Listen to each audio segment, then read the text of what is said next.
नमस्कार, बिहार मिथिला न्यूज़ में आपका स्वागत है। मैं हूं मनोज। देखिए, दिल्ली से लेकर बिहार तक लेटरल एंट्री यानी सीधी भर्ती में जो 45 आईएएस अधिकारियों को जो प्राइवेट सेक्टर में जिनको वरीयता अनुभव के आधार पर रखा जाता था, ये आज से नहीं बल्कि कांग्रेस के ज़माने से चल रही है। लेकिन अब विरोध का सामना करना पड़ रहा है एनडीए सरकार को। हालांकि इसका विरोध चिराग पासवान ने भी जताया था, इसके बाद इस पर तत्काल रोक लगा दिया गया है। लेकिन इसे लेकर आज तेजस्वी यादव सामने आए। तेजस्वी यादव ने आरोप लगाया कि संविधान खतरे में पहले भी कर चुके हैं और संविधान बदलने का प्रयास एनडीए कर रही है। तेजस्वी यादव ने वो पत्र दिखाते हुए कहा कि किस तरह कृषि विभाग के द्वारा जारी पत्र में इस तरह का किया गया है। देखिए, सबसे पहले क्या कहते हैं तेजस्वी यादव। इसके बाद राज्यसभा सांसद मनोज झा ने भी पूरे पत्र दिखाते हुए सीधा बीजेपी एवं एनडीए सरकार को कटघरे में खड़ा किया और जानकारी हम लोगों ने दिया। ये लेटरल एंट्री के बहाने ये लोग आरक्षण को समाप्त करना चाहते हैं और संविधान के खिलाफ ये लोग काम कर रहे हैं। हम लोग शुरू दिन से ही बोलते रहे हैं कि भाई ये लोग आरक्षण विरोधी हैं, SC ST विरोधी लोग हैं और ये लोग किसी भी कीमत पे नहीं चाहते हैं कि SC ST समाज जो है सचिवालय में बैठे। ये लोग चाहते हैं कि शौचालय में बैठे भाजपा के लोग, नरेंद्र मोदी जी, इनकी सरकार, नीतीश कुमार जी हो, चिराग पासवान हो, जीतन राम मांझी हो, ये लोग सब लोग जो है टुकुर टुकुर देख रहे हैं। इनकी सरकार जो है इस तरह का काम किया जा रहा है। आपका सिविल सर्विसेज है, आयोग बना हुआ है, उसके जरिए UPSC है, सब चीज़ है। IAS IPS की बहाली का प्रक्रिया है, उसके थ्रू होता है, परीक्षा होती है, उसमें आरक्षण के प्रावधान दिए गए हैं और ये लोग लेटरल के बहाने जो है आरक्षण को ही खत्म कर देना चाहते हैं। बताइए, बिना किसी परीक्षा के, बिना किसी आरक्षण के IAS और IPS भर्ती हो जाएंगे। यानी ये पूरा जो है संघ के लोगों को जो है भरने का प्रयास किया जा रहा है।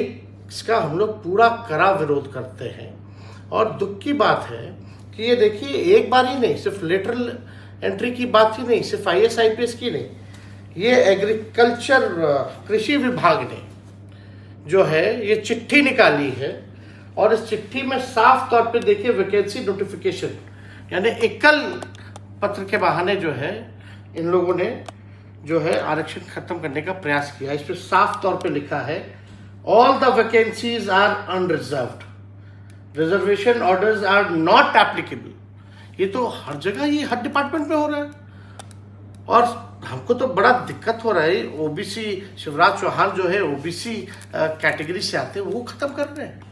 नरेंद्र मोदी जी अपने आप को पिछड़ा का बेटा बोलते हैं, शिवराज चौहान पिछड़ा का बेटा बोलते हैं और ये हर जगह आरक्षण खत्म किया जा रहा है।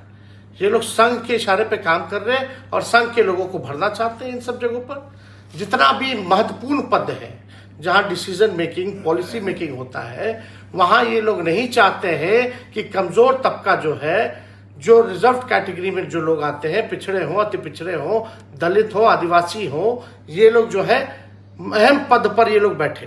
ये खत्म करने की साजिश है। और चिराग पासवान क्या कर रहे हैं, जीतन राम मांझी क्या कर रहे हैं, इनके बदौलत सरकार है, टुकुर टुकुर देख रहे हैं लोग। इन लोगों को तो त्याग दे देना चाहिए, इस्तीफा दे देना चाहिए। और मांझी जी क्रीमी लेयर के सपोर्ट करते हैं, क्या बात है। तो आप अपने बेटे को अपने क्यों बैठे? अब बाई इलेक्शन होगा तो फिर उनका परिवार का लोग को लड़ाएंगे चुनाव, आप क्यों नहीं त्याग कर रहे हैं? ये दोहरी नीति नहीं चलने वाली है और इसमें सबसे ज्यादा चेहरा उजागर हुआ है चिराग पासवान और जीतन राम मांझी का। चिराग पासवान जी क्या कर रहे हैं? हाँ में हाँ मिला रहे। आज उनके पिताजी होते तो ये ऐसा होने देते, इसका कड़ा विरोध करते। रामविलास पासवान जी ने माइनॉरिटी के सवाल पर इस्तीफा देने का काम किया था। चिराग पासवान क्या कर रहे हैं? खाली मलाई खा रहे हैं सरकार में बैठ करके। बंगला दे देगा, सिक्योरिटी दे देगा, उसी में ये लोग खुश हैं। घर बर्बाद कर दिया, अब ये लोग संविधान को खत्म कर रहे हैं, ये लोग टुकुर टुकुर देख रहे हैं। तो देश की जनता देख रही है, दलित समाज, आदिवासी समाज देख रहे हैं इन नेताओं को और समय पर इन लोगों को सबक सिखाने का काम करेगा। बात अगर की जाए तो सरकार चल रही है, वही सवाल खड़ा होता है ना। चाहे वक्फ बोर्ड का नीति आया, चाहे SC ST का क्रीमी लेयर की बात आई, चाहे ये एकल वाला आया है और अभी IAS IPS की जो बहाली की जा रही है लेटरल के जरिए, तो ये लोग मुख्यमंत्री नीतीश कुमार जी, चिराग पासवान, जीतन राम मांझी, ये सब चुप्पी साधे में है। और इन लोगों ने बिल का समर्थन किया था वक्फ बोर्ड का।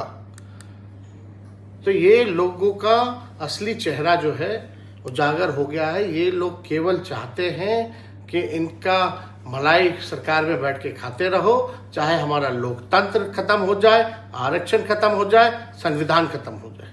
एक समय था जब नीतीश जी कहते थे कि सबसे बड़े हिमायती वही हैं, ईबीसी हो, SC/ST हो, अति पिछड़ा हो, OBC हो। आज जो भी कुछ हो रहा है तो फिर नीतीश जी क्यों नहीं बोल रहे हैं? आपको क्या लगता है इसके पीछे क्या रीजन है? नहीं, अब इसके पीछे तो अब क्या बताएं। उन लोगों को अपना बस मलाई खटना है सरकार में। और नीतीश कुमार जी तो थक चुके हैं, उनसे कुछ होने वाला नहीं है, संभल नहीं रहा बिहार।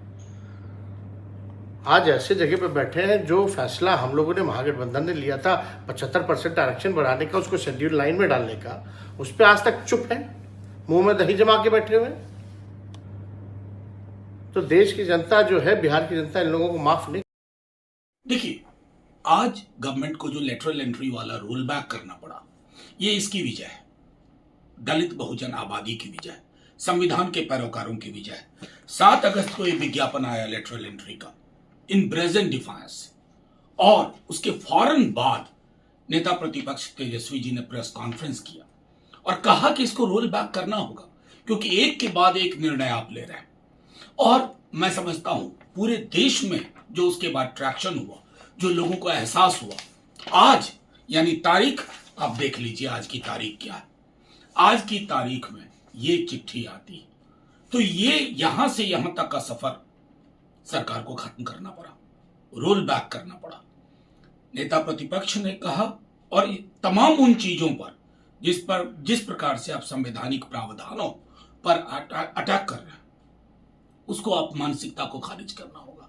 अभी भी कृषि और शिक्षा विभाग का आपने एक विज्ञापन निकाला, लेटरल एंट्री जैसा मामला 368 है, एक भी आरक्षित पद नहीं है, बड़े बड़े हरफों में लिखा है, उसकी ओर भी इशारा नेता प्रतिपक्ष ने किया है कि इसे, इस तरह की जो आपकी मानसिकता है, इससे बाज आइए, और इस किताब में जो कुछ है दलित बहुजन आबादी के लिए, SC/ST OBC के लिए, अगर आप इसको दरकिनार करेंगे, जन सैलाब उमड़ेगा, संभाल नहीं पाएंगे।